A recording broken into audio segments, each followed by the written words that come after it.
Hi, this is Carol, and today's topic is about scanning people or pets. The use of scanning I've talked about in the use of the environment. What we can do is now apply it to, say, a person. You can actually use a tool like your pendulum or the scan in your mind to look at what's going on with that person. You're going to find places that are energetically unhappy. That often translates to pain. With a person, you can use the pendulum and check a diagram of what's going on. And the pendulum will let you know that, oh, here's an issue, and then you can mark it down and work on it later.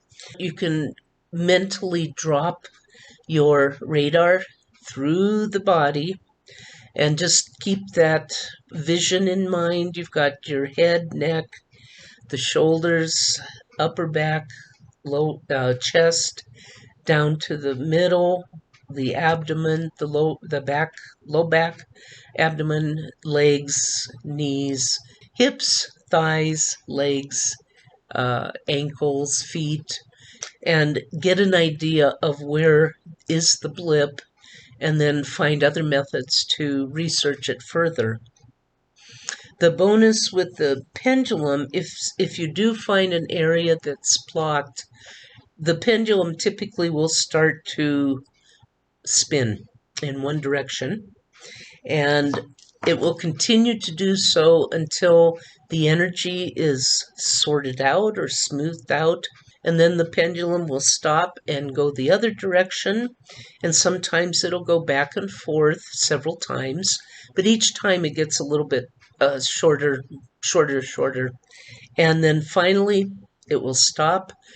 The person is balanced, the blip is gone, and usually the pain is better as well, or gone.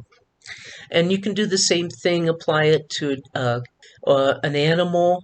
You either use the diagram to test or mentally do your scan again and use that in the same way.